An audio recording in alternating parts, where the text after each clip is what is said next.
Նոր սահմանադրություն է Հայաստանում սահմանադրական արդարադատության նախարարությունը մշակում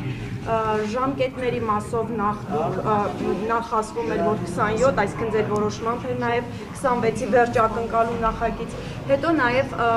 ժամկետների մասին դուք ասացիք թիմում կան կարծիքներ ավելի առաջ բերել։ Ես նախ ուզում եմ ասել նոր սահմանադրության ընդունման դեպքում դուք անձամբ ինչ եք կարծում, քանի որ նախկինում եք խոսել անկախության հռչակագրից, եթե նոր սահմանադրություն ունենանք, անկախության հռչակագրում հղումը նախաբանին կպահպանվի կամ պետք է պահպանվի ըստ ձեզ թե ոչ։ Գիտեք, ես 2000, եթե թիվը խառնեմ, խնդրում եմ կներեք, դուք կստուգեք 2022 կամ 23 կամ նույնիսկ 24 թվականի անկախության հռչակագրի օրվա իմ ուղերձում ես ասել եմ,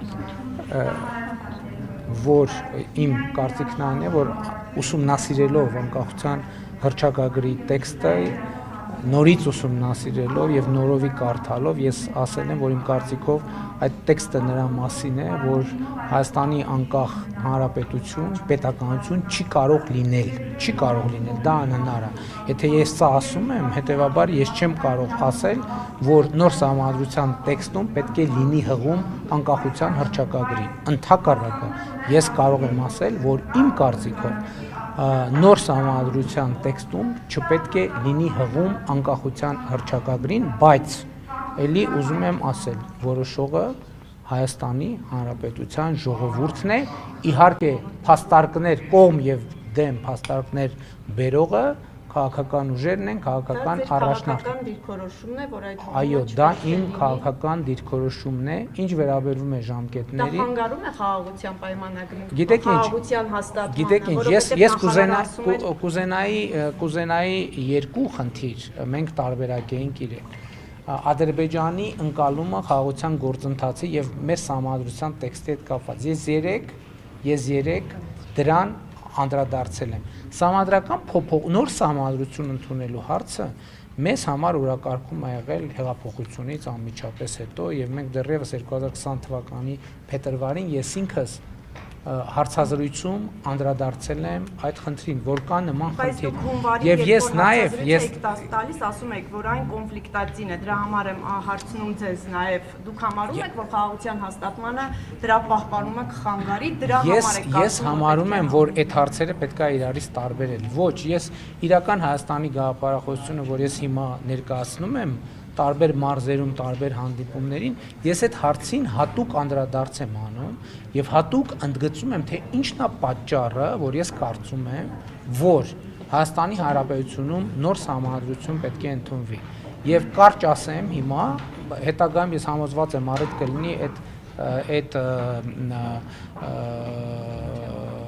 բանախոսությունը, որը ներկայացնում եմ, բոլորը տեսագրվում են, այսինքն ամեն ինչ պահպանված է,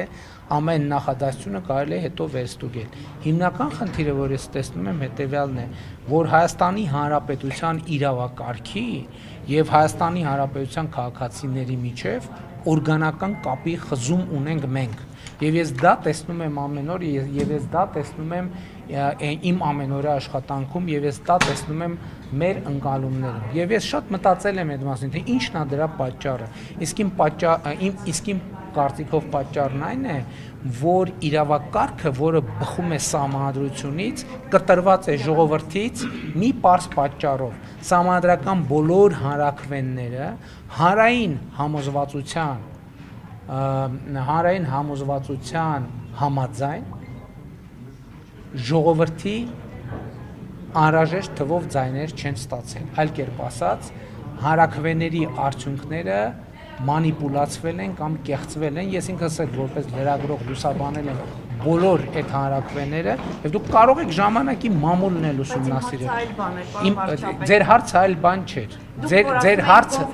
ներողություն։ Ձեր հարցը այլ բան չէր։ Ձեր հարցին իմ պատասխանը սա է, պարզապես։ Շնորհակալություն։ Իսկ փոխվելու սահմանադրությունը դուք ասացիք ժամկետների մասին։ Տեսեք, ժամկետների հետ կապված ամենատարբեր կարծիքներ կան։ Ես հիմա ձևավորված կարծիք չասեմ, որովհետև քննարկումների արդյունքում կգանք ինչ որ մի հետևում։ Հնարավոր է 2026 Բայց թվականին ներողություն եմ խնդրում, մենք պայմանավորվեցինք, որ 15 րոպե, մի րոպե ներողություն, եւ մենք պայմանավորվեցինք, որ 15 րոպե ամեն լրատվամիջոց մի հարց պիտի տա 15 րոպեն վաղուց անցել է, լրատվամիջոցները տվել են մեկից ավելի բազմաթիվ հարցեր եւ ես կարծում եմ որ ճիշտ է որ պայմանավորվածությունները պահենք։ Շնորհակալություն։ Չմոռանաք հավանել տեսանյութը եւ բաժանորդագրվել Civic AM-ի YouTube-յան էջին։